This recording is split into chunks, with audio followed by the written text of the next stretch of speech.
Hi, welcome everyone to the Three Principles Global Community webinar. The Three Principles Global Community, or 3PGC, is a nonprofit organization that's committed to bringing an understanding of the three principles to people throughout the world. Today we have Ankush Jain with us, and I'm excited to hear what he has to say. The topic is, how does an understanding of the principles apply to money? Ankush is a three principles-based life coach and trainer based in the UK with clients from New Zealand to Canada.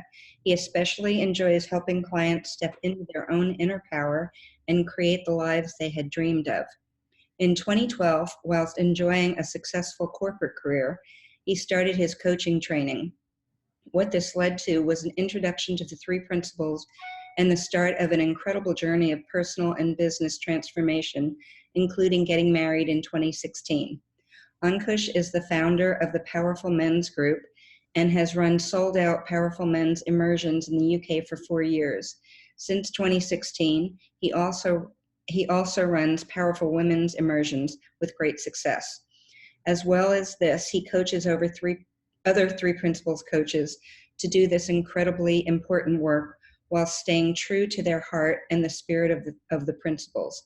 He was the host of the successful Relationship Series podcast, and in 2018 started the New Business Series podcast aimed at a corporate audience. Ankush, thank you so much for joining us today, and I'm going to go ahead and turn it over to you. Thank you, Bonnie. I suddenly feel like I didn't give you a long enough introduction. That was quite a mouthful. But thank you for reading all of that out. That was longer than I anticipated. So this is my first 3PGC webinar. Hello, everyone that's online, and hello, everyone that will watch this eventually on YouTube. I thought what would be maybe useful for me to talk about the realm of money is perhaps my own story and my own journey with money. I thought it would be useful to talk about this because I know it's a topic that I end up talking about with lots of people, and I think it could be kind of a juicy conversation, but it's also one where I had quite a lot of insights and realizations when I came across the principles. So if I look down, it's because I've made a few notes so that I don't forget anything. And I'd love for this, by the way, to be an interactive webinar. So if you've got any questions, we'll take questions towards the end, but also there's a little chat function. So feel free to use that, and we'll make this interactive as possible. But my background is, I had in some ways quite a privileged background. My parents sent me to be privately educated from the age of about 6 years old. But it was kind of a weird upbringing in a way, because I was privately educated, but we were kind of towards the poorer end of everyone that was in private education. So I felt like I kind of straddled a couple of worlds, where on one side I was, born and brought up with people who were quite well off and quite wealthy. And certainly I've got a huge family. And in my extended family, there were plenty of, millionaires and multimillionaires. So I was kind of used to seeing very well off people growing up. And at the same time, I was brought up with, and maybe other people can relate to this, that, the ideas of money doesn't grow on trees. I remember, losing some of my gym kit, and my mom said, "Do you know the value of money? When you have to earn money, then you'll know how hard it is." And so I was brought up with a lot of beliefs around, it's difficult to earn money.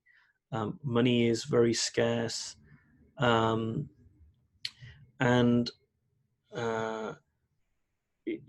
people that have a lot of money are maybe greedy, or they're not happy, and maybe that came on later in life. But I had a lot of these beliefs that I just didn't know were beliefs. They just looked like that's the way life worked, and for the most part, I never really questioned that.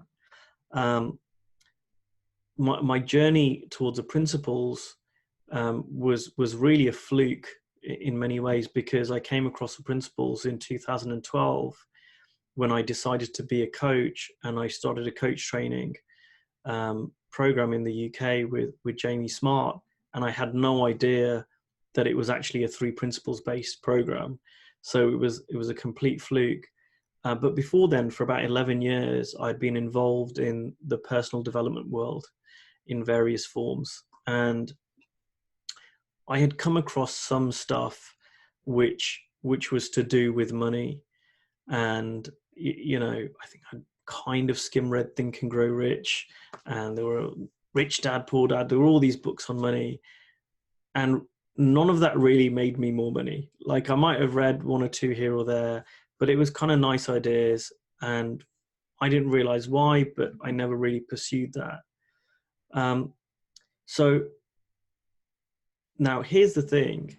Growing up so I was 30 when I came across the principles, but in my 20s, part of me wanted to start a business. And my father's had his own business for many years. And my grandfather was a very successful businessman when he was alive. And for some reason, I just thought it wasn't in me to start a business. It wasn't in me to do that. And as I was scribbling down some notes for this webinar today, I remember my father telling me in my mid-20s that, so my father sells baby clothing and children's clothing. And my grandfather started this business, and they import clothing from all over the world, including the Far East, and bring it back to the UK and sell it, elsewhere in the world. And it's a pretty simple business model. And, this is going back 10, 12 years, and China was blowing up. And my father said to me, why don't you just come with me on one of my trips to the Far East? And there's this big thing called a Canton Fair, and some people may have heard of it.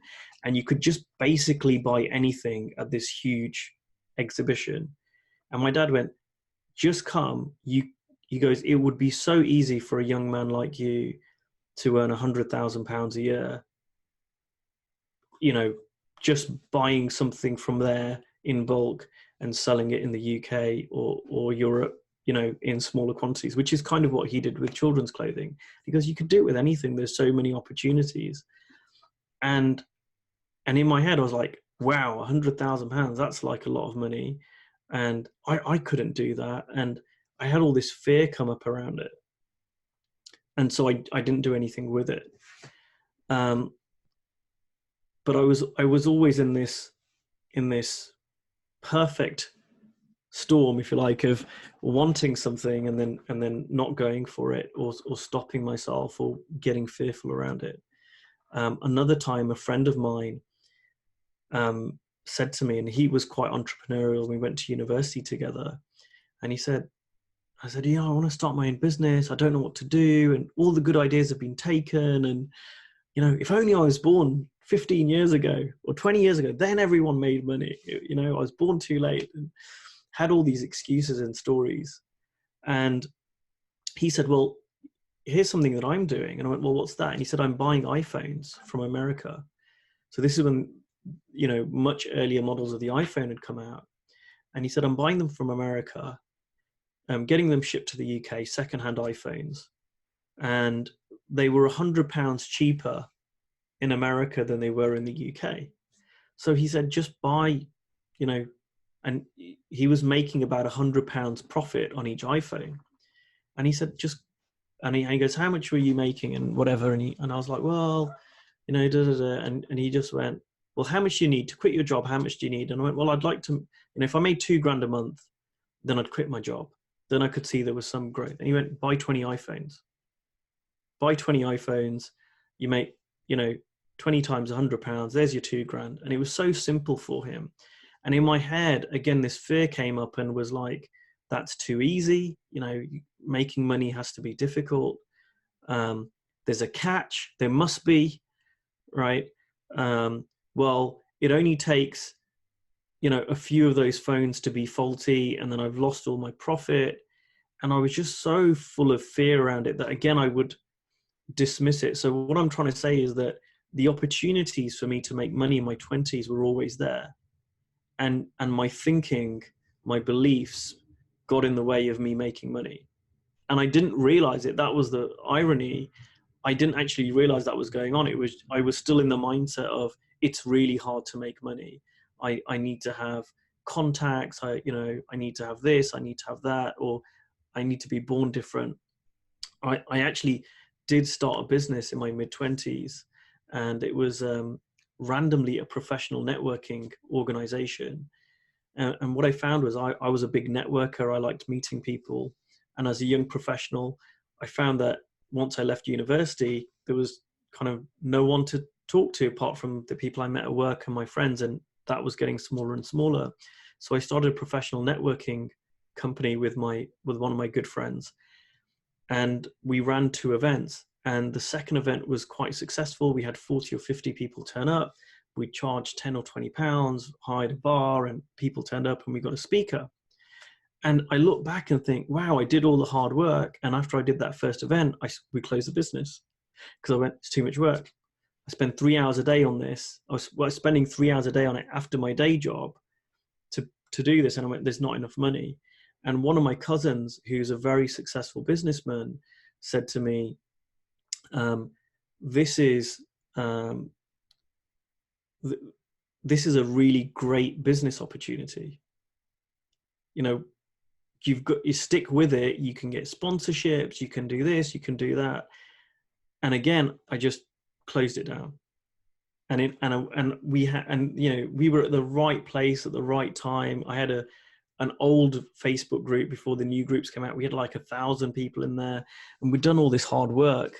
But again, my thinking, or should more accurately, perhaps the thinking that I was having that I believed to be true was creating my reality around money. So that's kind of giving you a little bit of a background. Oh, something else, jobs. This is kind of related to this. And this is all stuff I've realized in hindsight. I would not apply for certain jobs because I had this belief, this misunderstanding that more money meant more stress. So this is how crazy our thinking is, and we don't realize it is. I would leave work at 5 o'clock. I would work till 5:30 at the latest, because I believe that working long hours would cause me to be stressed and anxious and unhappy. So I would leave work at 5:30. My colleagues would tend to work later than me, but I would leave and I would go home and I would be bored because I would have nothing to do. And the irony didn't escape me that I was leaving my job to not be unhappy, and then coming home and not even having anything to fill the time with, and often end up bored. And again, in hindsight, looking back, that kind of sabotaged my career in some ways. I could have been more successful if I'd worked a little bit longer hours. Didn't need to work excessively long, but just even a little bit. And secondly, when certain roles did come up, if they came with a certain salary, I had a belief that, making money is hard. So if I did increase my wages, it was very, very slowly, a little bit at a time, a little bit at a time. And if I saw something that paid, 20%, 30% more than I was earning, that was like at the limit. Anything more than that was like, no, I can't, I mustn't be able to do it because the wages are so high. And I remember there was a colleague of mine who started much more junior than me, and he kind of surpassed me, and now is a very senior executive in a global organization. And I just see he didn't have the same thinking that I did around work, around money, around salary. And I had some inkling of this because before I came across the principles, I kind of started to notice that certain people who might not be any smarter than me or any more hardworking or anything like that, but were used to having a certain level of money, would kind of set their sights on that much money. and we all have our versions of that, right? So you can ask yourself this right now: what's a good salary? And every single person on this call is going to come up with a different number. I've spoken to someone recently who went, to them, a good salary is $250,000 a year. There will be other people that a good salary is $25,000 a year. What's the difference? It's just, well, they're both made up. It's all thought generated. And I started to see that, well, if I thought, a good salary is so much higher than what I thought it was, then I would probably end up doing different things. But that's kind of as far as it went. So, so what happened? So I joined up this coach training, and I came across the principles. And what happened was things started to shift unbeknownst to me, as in, it wasn't that I was speaking or having conversations directly about money and the principles, but things started to shift. And I look back after a year or two of being exposed to the principles, and I was like, I look at money very differently than I used to. Certain things that I believed just didn't make so much sense. For example, this really strong idea that earning money has to be hard work. I'm not saying it went completely, but that started to not seem as true, or I should say possibilities seem to open up a lot more around that. And this is like a really crazy one. So one belief that I had, because there were some people I knew in my world who were making a lot of money, and there were a couple of examples of this, and they were some of the most unhappy people that I knew. And so I've kind of briefly mentioned this, but I had this thing of earning a lot of money. There was a trade-off. The more money that I earned, the less happy I would be. That's how the world looked like to me. And so subconsciously, I was trying to avoid earning too much or earning it too quickly. And then in a conversation with Jamie Smart, he said, well, do you know rich people who are happy? And I stopped and I thought about it, and I thought, well, Richard Branson seems pretty happy, and he's pretty loaded. He seems like he's got a lot of money. And then I thought about it some more, and I was like, actually I can. And then he said, what about poor people? Do you know poor people that are unhappy? And I thought about it, and I thought, yeah, because in my imagination, I had, there are people in India who've got nothing, and they're really happy, but I don't want to be poor. I'll be in the middle somewhere. And then there's these rich people who are really stressed. And so I'm just trying to find the right balance of what I want. And what I hadn't realized is there was no correlation. It was, you could be rich and happy, rich and unhappy. You could be poor and happy, poor and unhappy. And it didn't take me very long to do a mental thought experiment to go, yeah, actually that holds true. That makes sense. And so what's happened for me over time is that the more that I've deepened my understanding, the more that I've seen how our reality is created, mind, thought, and consciousness, moment to moment, that's how the entire of our reality is created, including money. Well, a lot of these exceptions, a lot of these beliefs that I just held to be true, like this is how it works, they've kind of started to crumble.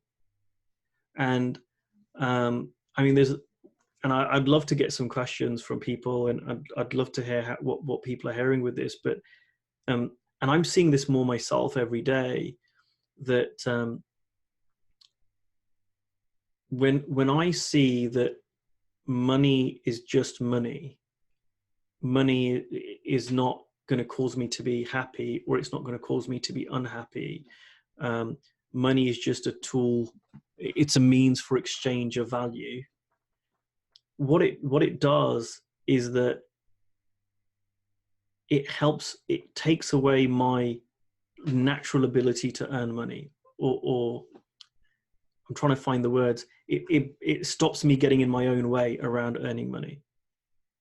And I was talking to someone earlier today that, you know, and I'll try and bottom line it, and then I'd love to take questions, is two things happen for me with the principles of money. One, I find both me and with a lot of my clients, you just need less, right? So the more that I see that the world works inside out, I don't need the sports car to make me feel happy. I don't need to buy that brand new TV. I don't need the 5-star holiday.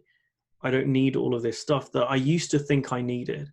And I was telling one of my clients, which I will not say on this call, how much money I spent on a pair of shoes many years ago, which I found in the cupboard the other day. And I was like, oh my God, I can't believe I spent that much money on a pair of shoes. But it was all based on outside in misunderstanding that I had, right? Like, you know, if I dress this way, then, you know, I'm going to get more respect and I'm going to be more attractive, and all this thinking that I had, as all of that has kind of crumbled, then I need less. And my clients, it was funny, I had a client who worked with me for a year and paid quite a lot of money to work with me. And he said, I've got more money than I had before. And I said, why is that? And he goes, I've paid you a lot of money, but I've actually, my expenditure has gone down far more than that. He goes, I don't need anything anymore. So there's, and I can relate to that. So on one hand, we've got, you need less because the misunderstandings around buying stuff falls away. And then on the other hand, the less attached I am to money, the less attached I am, like, oh, I need to earn X or I need more, the less tightly I grip that, the easier it is for me to earn. That's kind of the paradox and the irony, you know. And I said this to someone, if the principles was only being okay with your crappy life circumstances, it would not be nearly so impactful. I wouldn't have quit my job to teach this. I mean, it still would have been helpful, but that's not what's on offer. The principles is so much more than that. It's being okay with whatever life circumstances we've got. And the more we're okay with whatever life circumstances we've got, quite often, a lot of things that we might have wanted, you know, from an outside in position before, a lot of that stuff comes to us anyway. So it's kind of like a double whammy. We need less, and we're open to earning even more than before.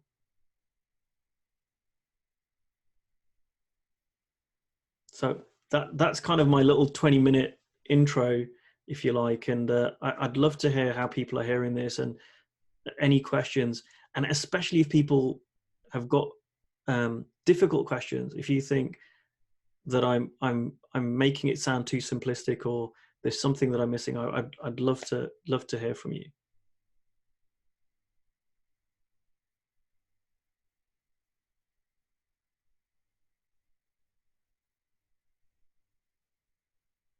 Or we can just sit here and stare at each other.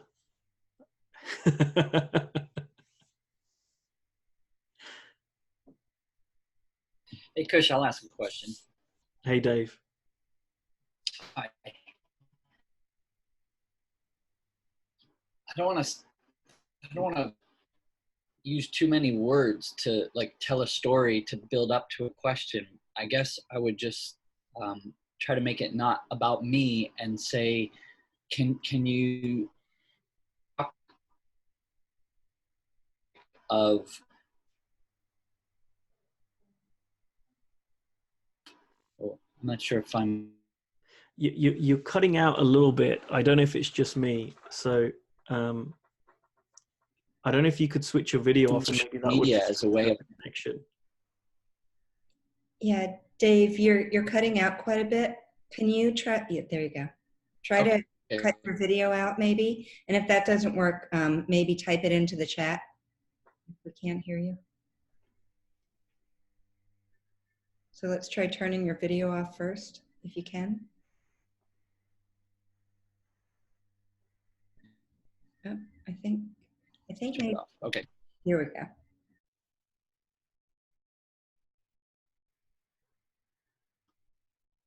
This is just to prove that we are recording this live. This is all planned. Mm-hmm. Can you hear me?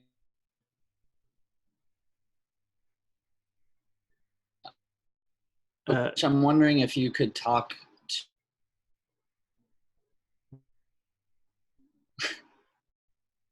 No, you keep cutting out. Is it a possibility that you could type it out? Sorry about this, Dave. I'm getting like a few words and then it keeps cutting out.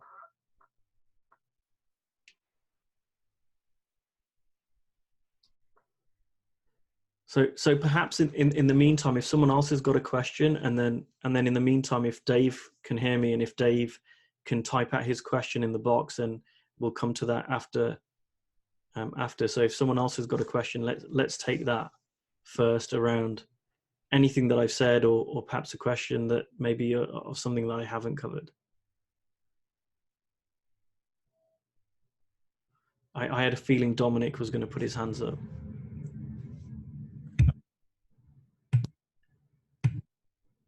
Hang on. Ah, all right. Sound. Can you hear me?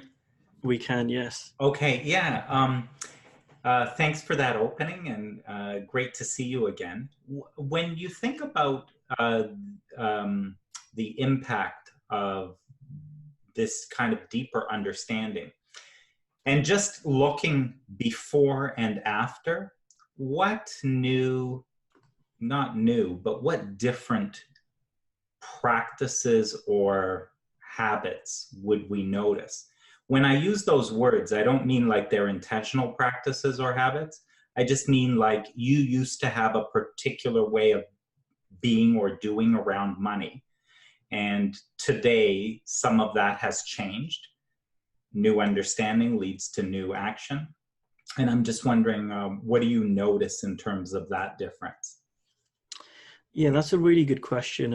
And I don't want to make, I can talk about what habits have changed for me. I can't talk about what habits everyone will notice, because they'll be different for every person. And some people are, you know, even with me, it's still changing as I see more, as I have more insights. So, you know, one of my habits that has changed, and actually this is one that I've noticed has changed for a number of clients. I'm just, my shopping habits have changed a lot.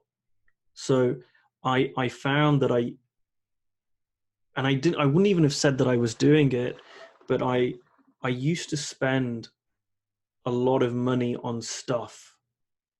And I use the word stuff because it was so broad, you know, from very expensive shoes, to you know, designer clothes, to holidays, to just like gadgets. Like I wouldn't have said I was, you know, a shopaholic, but I've noticed that I used to have Amazon parcels arriving very regularly, and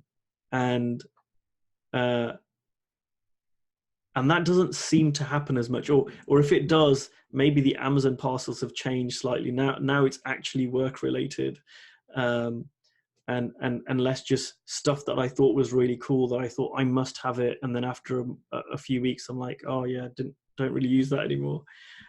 So that's certainly a habit that's changed for me.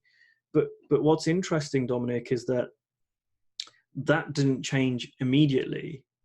But what happened for me was after I got married, my wife doesn't, I mean, she's, and I really admire this about her, she doesn't buy a lot of stuff that she doesn't need. And she's great. And so when we got married, I remember I was trying to convince her that we needed a new TV, because so she used to have a flatmate before I moved in, and he had a big TV, and then he left, and so he took his TV with him, which was so inconsiderate of him, of course. And so my wife said, "Oh, it's no problem. I've got my old TV, which was a lot smaller." And I was like, "No, why? You never downgrade the size of a TV. That's just not what you do." And it just looks so real to me. And we used to kind of have arguments about it, like, we'll just buy another TV. Like, we just got married, we're moving in together, it's fine, there's a sale coming up, we've got the money, we'll buy a TV. And I remember getting really annoyed about it, and I can't even remember who I spoke to, whether it was Steve or Keith or someone, but someone kind of, or maybe I was in a conversation myself, and then someone just pointed out that, like, where does it look like your feelings are coming from right now? And it's so funny because I would be telling other people that, but in that moment, it really looked to me like my feelings were coming from my wife thinking we shouldn't buy a new TV. And it kind of, it happened a lot with expenditure because we've got very different spending habits. But it was really, really helpful for me because I just kept coming back to, where's my feeling coming from? And it revealed to me that, oh, it looks like to me that my feelings are coming from stuff. And also other feelings are coming from someone stopping me from having stuff. And those things can't be true. If everything that I've learned over the last few years, which has been really helpful, is true, then that can't be true. And so just as a natural side effect, as a natural consequence, my mini shopping addiction started to wane a little bit. And now I'll sometimes still see something, I'll be scrolling on Facebook and something will come up and I'm like, ooh, what's that new thing on Kickstarter? Yeah, that looks like something I really need in my life. And it's absolutely not. But now I have a little bit more awareness of, like, hold on a second. Wait, do I really need that? No, I don't. And so naturally that's changed, which has been so helpful. And it's been so much easier to save money now than it was, in years gone by. So I don't know if that answers your question. Thank you. Thanks. Great examples. Yeah, and thank you for the question. And it doesn't mean that will be everyone's shift. This is the great thing with the principles. I think insights are they're kind of custom made for each of us. And for someone else, it could be that they're so they have a lot of insecurities around money, so they don't spend anything. It could, the habit change could literally be the opposite of the habit change that happened for me. But it's because we're all human, we're different. And so, like, when I've sometimes talked to people about my story and say, I had this thinking that earning too much money would make me unhappy, some people look at me like I'm an alien, like, because they've never had that thinking. They don't have that thinking.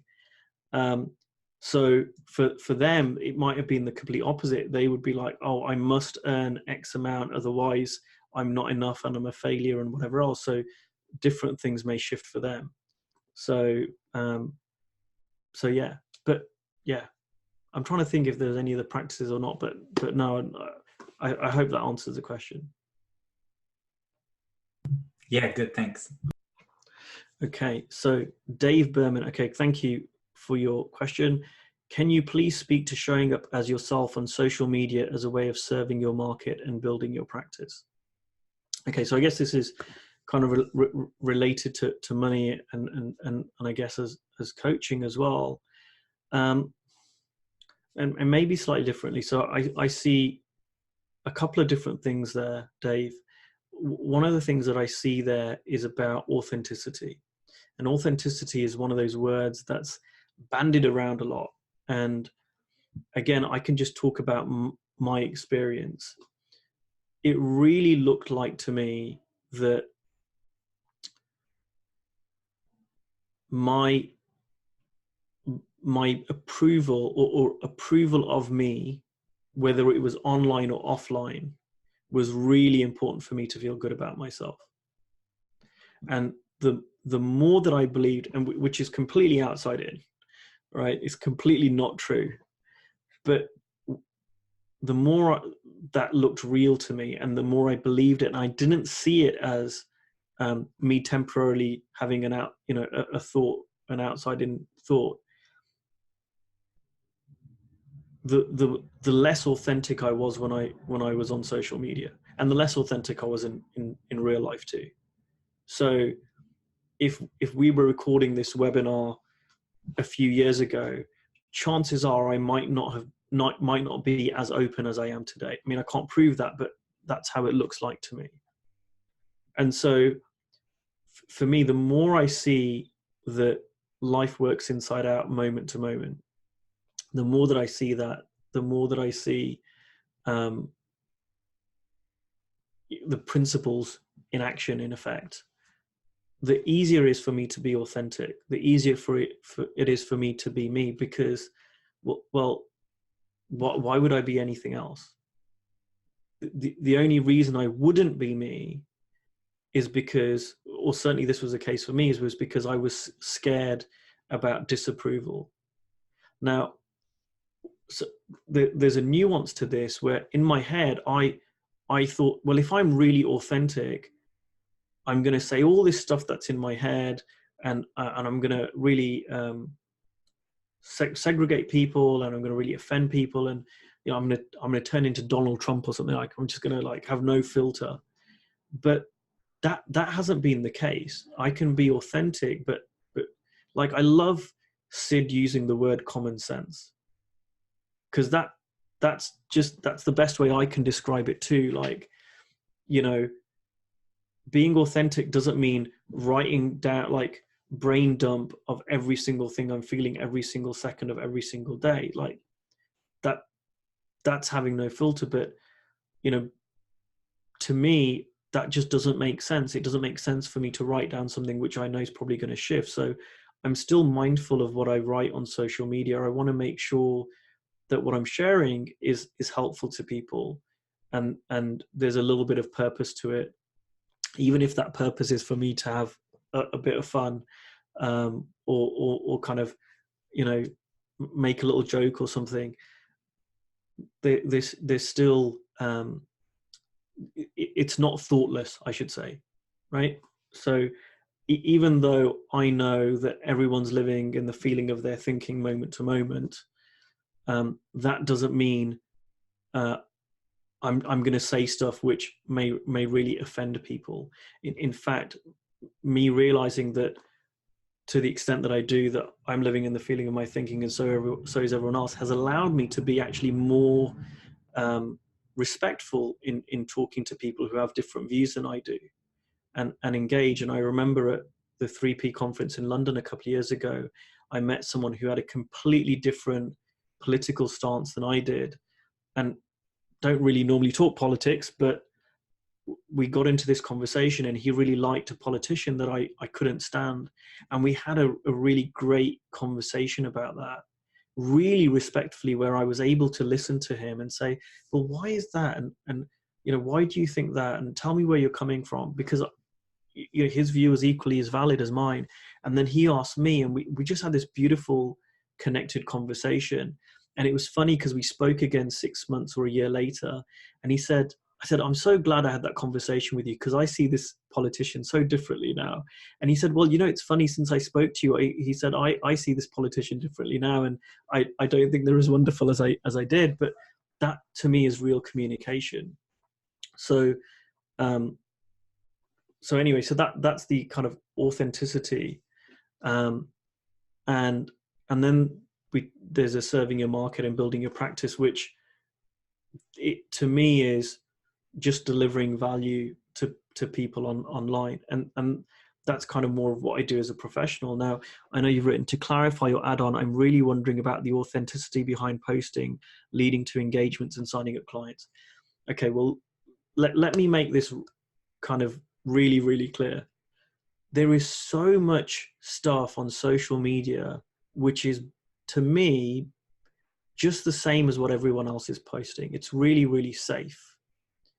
And so in the work that I do with coaches, what I help them often see is the more they're just themselves, and it sounds like I'm giving dating advice here, but the more that they're just themselves, and they're not so worried about what people think of them, which, by the way, is an implication of seeing how the mind works, the more interesting it is. You tend to find there's more engagement. I spoke to a guy recently who who was posting a lot on social media, and he was getting people liking his posts and whatever. And I said to him, I don't see any of you in your posts. It all felt very safe. It all felt like, you know, he was posting from over here. And I said, I want to know what you're feeling. I want to know what you're thinking. I want to know where you're coming from. I want to know what your story is. And so he posted something then a few days later, and it had 3 times as much engagement and interaction. And then I'm following him still, and I've noticed then he's gone back to his safe post, and the engagement's come down. And you know, I see this with people. And by the way, this is regardless of whether it's people I agree with or disagree with. People who, you know, and I see this with politicians. Fortunately or unfortunately, that's for you to decide. But both in the US and the UK, it seems like on both sides of the political spectrum, politicians who are, now we might disagree with them, right? We might disagree with their beliefs, but politicians who are really being honest about what they feel, and I'm not just talking about one politician, I'm talking about all politicians across all parties, certainly in the UK and in the US, they seem to attract more attention. They seem to have more people interested in what they're saying, or at least paying attention to it. Now, I know I was told by someone that therefore you must be controversial in what you post. And I don't think that's necessarily true. I think it's coming back to authenticity. So, you know, my book, which is behind me, when I wrote the first draft of that, and I wrote the manuscript, and it was, you know, it was nice. It was like kind of a lot of chapters in there and everything else. I sent it to a publisher who I really valued his opinion, because I knew he wouldn't beat around the bush, and if he didn't like it, he'd tell me. And he looked at it and he said, "You've got a strong start, but the book needs a," and everyone else was telling me it was great. And he said, "You've got a strong start, but it needs a lot of work." And there's a quote, and I don't know where he got it from, but this quote from someone which said, "No tears in the writer, no tears in the reader." And that really, and he said that to me. So he was basically saying, you're kind of playing it too safe, Kush. And so I went back to the drawing board, and I took another 1.5 years before I released the book. And as I went through it, I was like, where am I holding back because I'm afraid of what people are going to think? And I had a lot of that thinking. The 3P police is going to come along. You know, I'm going to be excommunicated from the Church of the 3 Principles, right? Because I'm writing something which is not true, or, you know, it's not accurate or something. And so I was playing it safe. Now, that doesn't mean that I purposely go out and say something controversial, because that's not authentic either. That's not real authenticity. But I went back in and I kind of opened up a lot more. So there's a chapter in my book, for example, where I talk about being spat at as a child. And for many years, I was ashamed of that. I was really ashamed that someone else would have spat at me, and I wouldn't have kind of punched them or stood up for myself.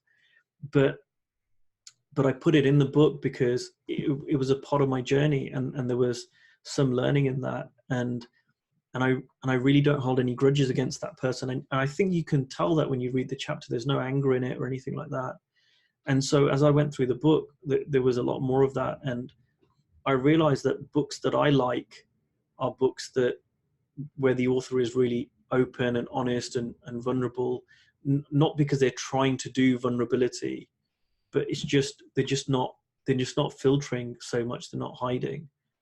And so, you know, this is kind of related to money, that, you know, on social media, the more we're just not filtering and not hiding, because we've got some outside in misunderstanding, the more we realize we're okay.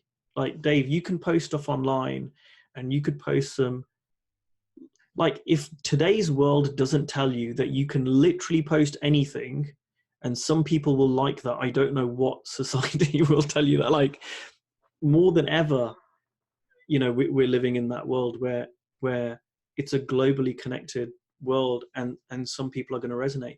And by the way, this is true of the principles. As I've posted more and more stuff, based on my understanding and away from a lot of the outside in beliefs that I had.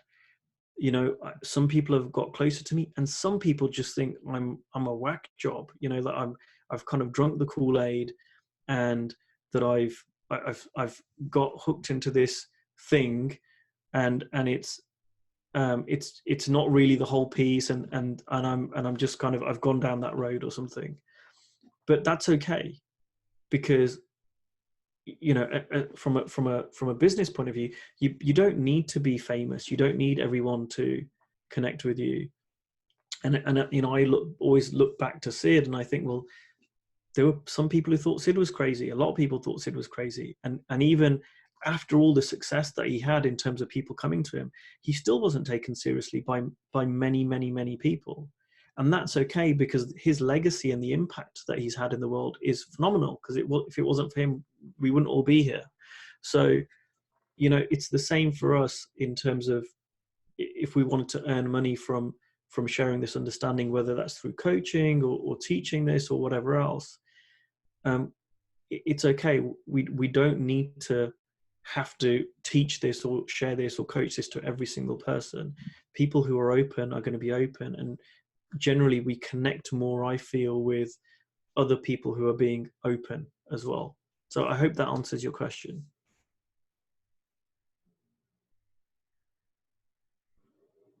I can't see if you're moving or your video is frozen, but if it does, you can nod your head or say, or just type yes. That would be really helpful. Or no, let me know if you want some further clarification.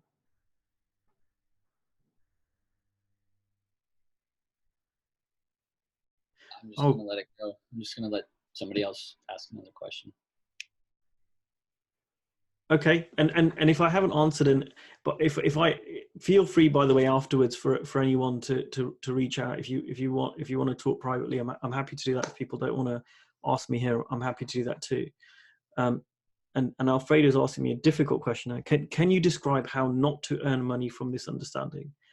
I'm not really sure what you mean by that. But I will say this: I got interviewed on this topic a few years ago, and I had an insight.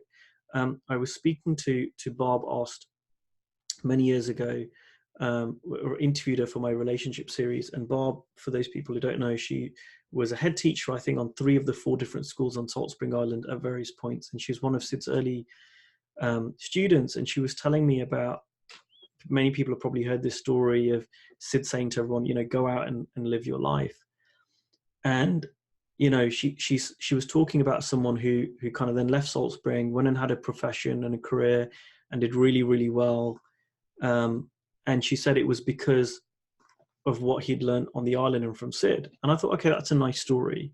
And then I kind of forgot about it. And then 6 months or a year later, I reflected back on what I'd heard from her, and I just thought about something. I thought, wow, the principles is an explanation. It's a description of how we create our reality moment to moment, right? It's the meeting pot of kind of theology, spirituality, and, you know, psychology. It's kind of the meeting point of all these things and it's wonderful to learn. And that's an understanding. And there's the profession that I'm in, which is a profession of coaching.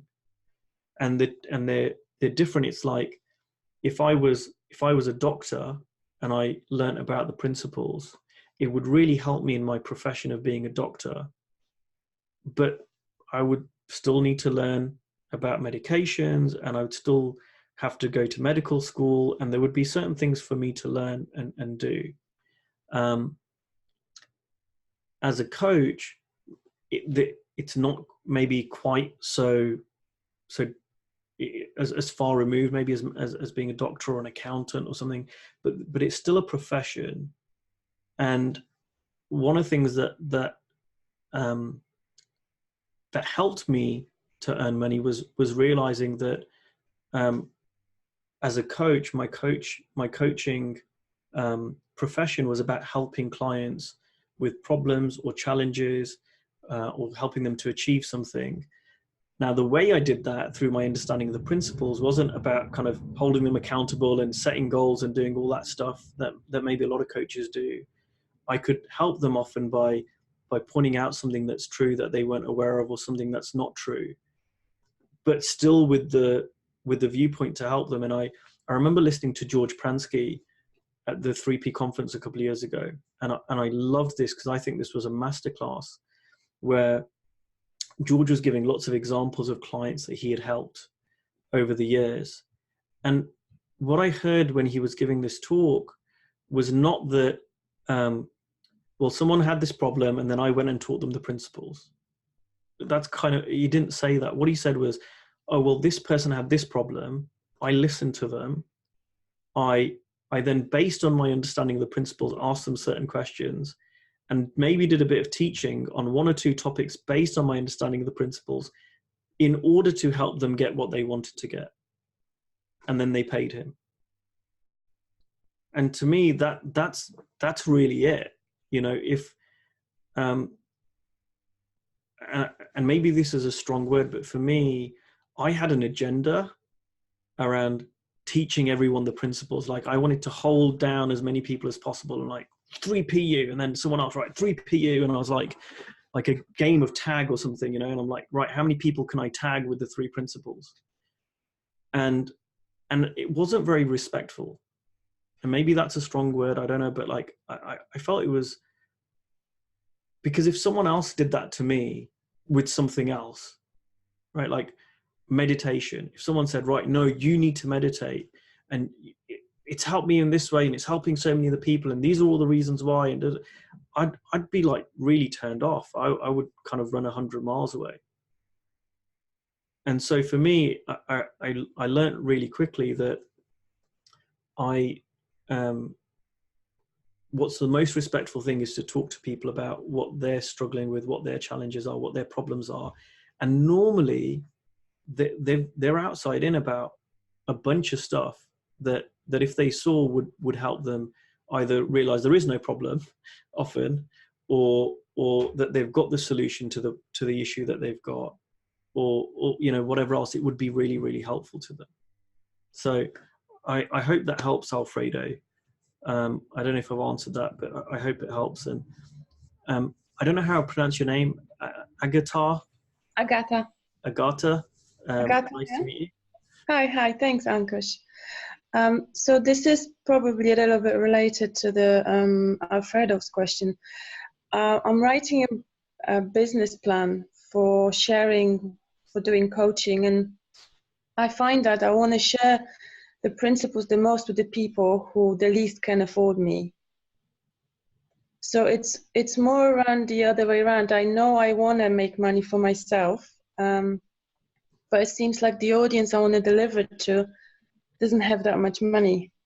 And so there is a bit of underlying, obviously, a belief around the guilt a little bit, but it's that charitable part of me that is wondering, how can I both make enough money? Because I totally get it, I need to take care of myself first, right?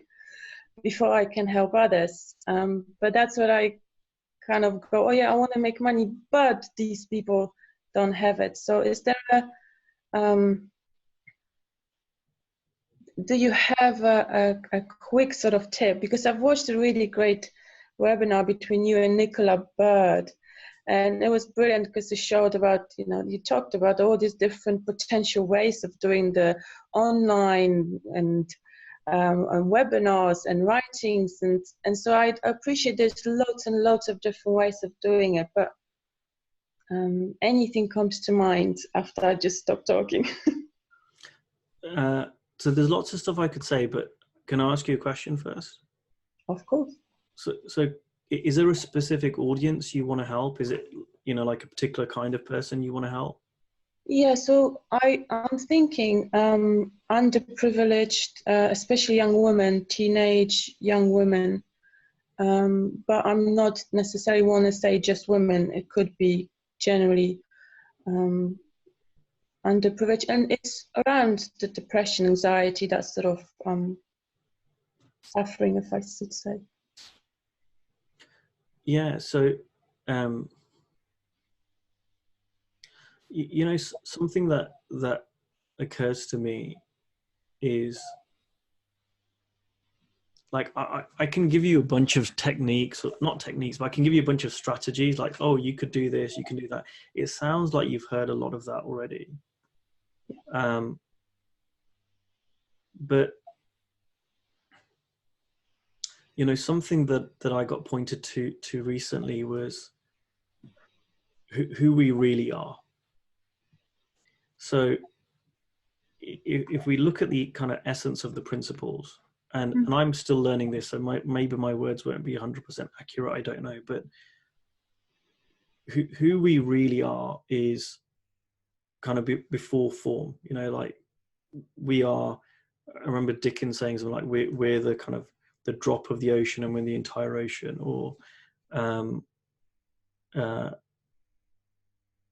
you know, Keith Blevins said once that Sid said to him that the principles were God mind, or, you know, that there's, or someone else will talk about divine intelligence. But if that's who we are, even if you understand that just intellectually for now, and I'd probably include myself in that, but if who we are is this incredible essence, and if we are divine consciousness, if we are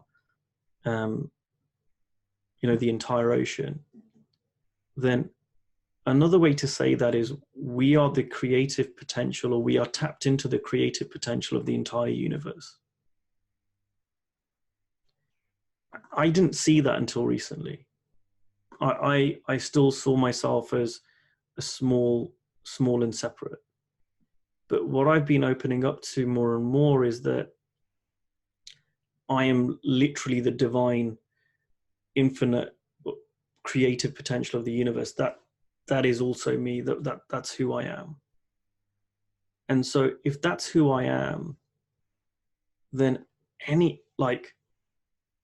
is possible, really. And the more that I open up to that, I start getting so much more creative around, you know, what I want to do.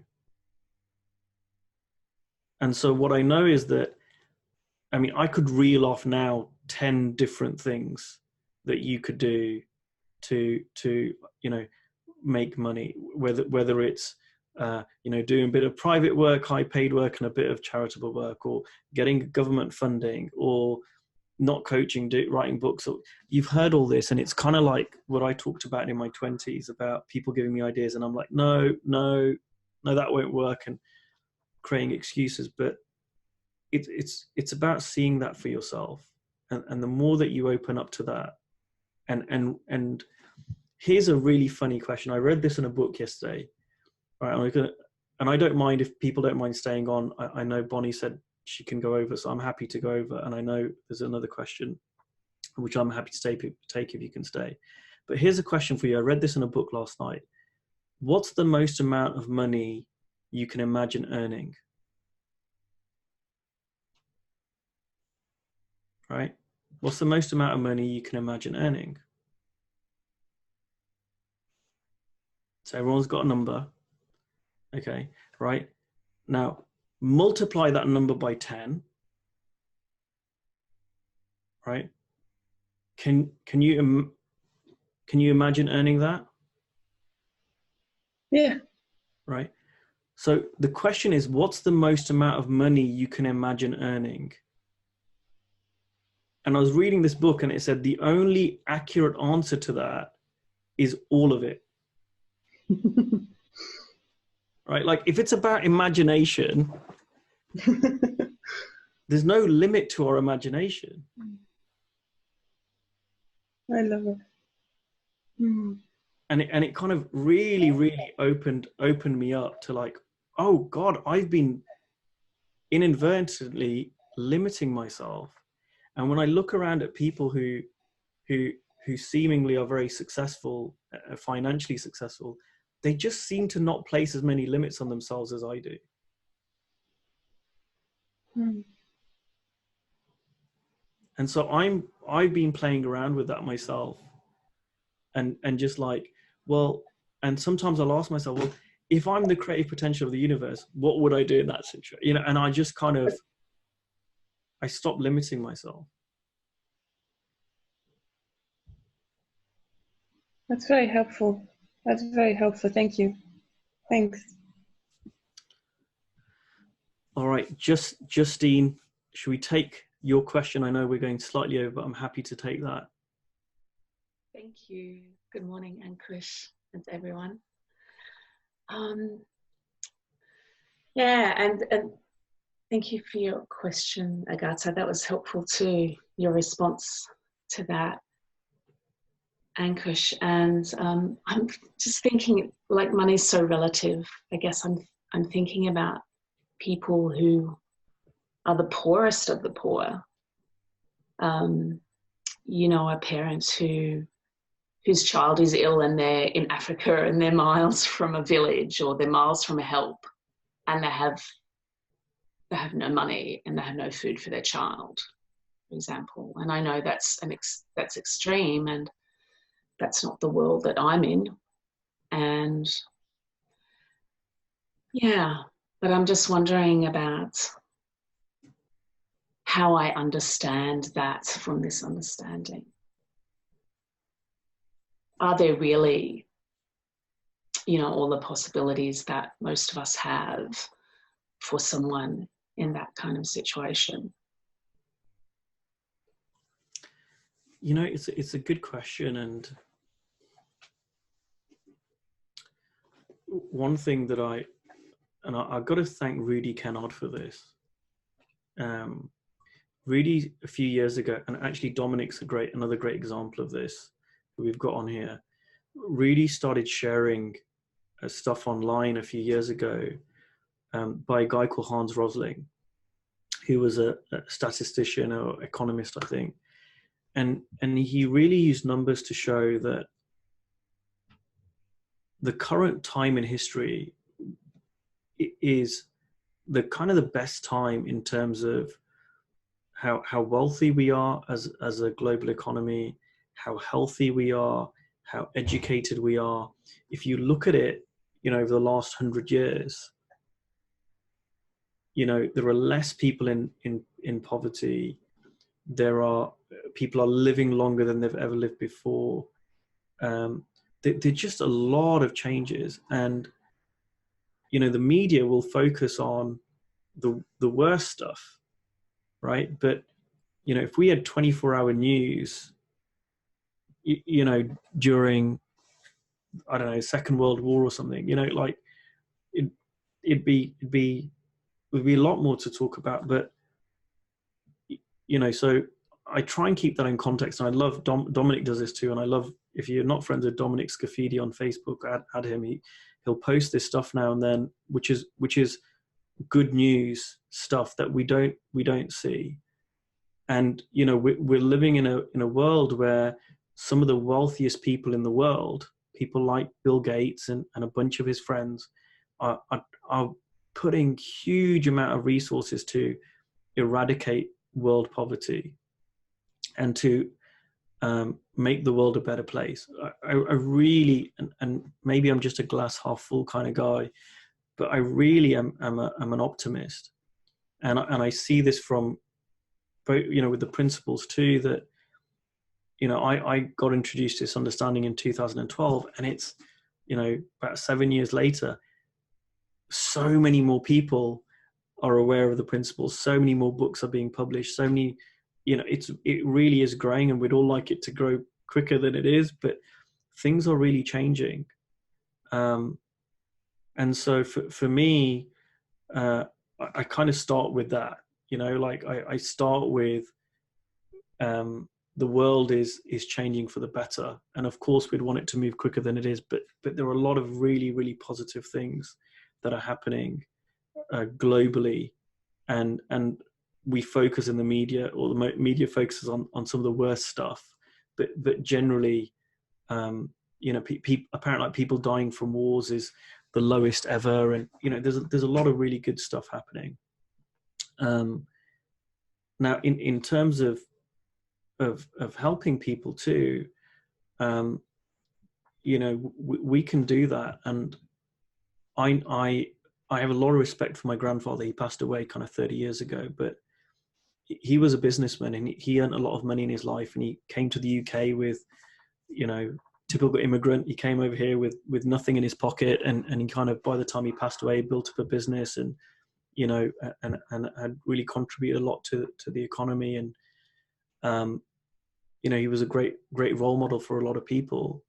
And he did a lot of charity work, and he was able to do charity work because he created income. You know, he created money, and you don't have to do that. But you know, and I found, like, my dad was kind of brought up like this, and it didn't really pass down to me so much, but I read it a lot that, you know, if you have more, you're able to give more. And again, I had some thinking around that, like, well, no, that's greedy, and if I have more, it's bad, and I don't need it. But I'm kind of opening up to that a lot more now, and I see, do you know what? I'm really grateful that Bill Gates, you know, earned a lot of money, because he's now able to do a lot of good with it. And so again, I think, as certainly for me, as I drop my thinking around earning too much money being bad, I'm able to give more to charity, and I'm able to help people. And, you know, of course, we would love to live in a world where, you know, we don't have any child poverty, and we don't have, you know, mothers not being able to feed their kids, and we don't have any war. And, you know, I used to get upset about that in my younger years, but I realized when I was upset, I wasn't helping anybody. And I kind of would just sit in my room and be upset. And I'm like, oh, the world is a terrible place. And what I feel like, you know, what this webinar is about, and what this whole organization about, is about really helping the world. The more that people are aware of not only the principles, but really the impact of them, and what change they do. I mean, to me, that's the biggest thing. You know, if one person, and we don't know how it's going to get out, like, we just don't know how it impacts people, but if one person gets touched by the principles, I don't know, let's say someone is helping alcoholics, and someone gets touched, and then that person's father is like a congressman, I don't know, right? Or we just don't know how people are connected. And then and this has happened as I got introduced to the principles. My whole family's been introduced to the principles, and then they talk to people, and my sister's gone and told some of her friends, and it kind of just keeps spreading. And the more that spreads, you know, the more I see the world just getting better and better. So I think for me, what's really helpful is, rather than kind of pushing it away and not thinking about it, or getting upset about it, to me, it's like, well, the work that we're doing is kind of the best thing to move towards world peace, in effect. And that sounds like kind of a grand statement, and maybe a weird thing to say on a webinar about money, but, you know, to me, it really is, you know, it really is the direction that we're heading in.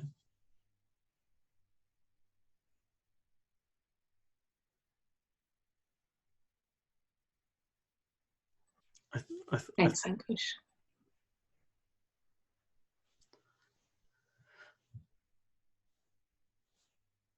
All right. So Bonnie, are we complete? Yes, if no one else has any questions or comments, gosh, thank you so much. I love what you just said, and I really enjoyed the entire conversation. So thank you so much. It was really a pleasure to hear you on this webinar. And thanks everybody who came online. Yeah, thank you for inviting me to do this, and thank you for all the questions. And if anyone's listening to this on the replay and they've got questions, feel free to reach out, or harass me, whatever. I'm happy to carry on having this conversation in whatever form. Yeah, all of the information to reach Ankush will be underneath the YouTube recording. So if you're listening and you do want to reach out to him, the info will be there. Okay, well, thank you. See you all hopefully next month, and Yeah, and that's it. Thank you.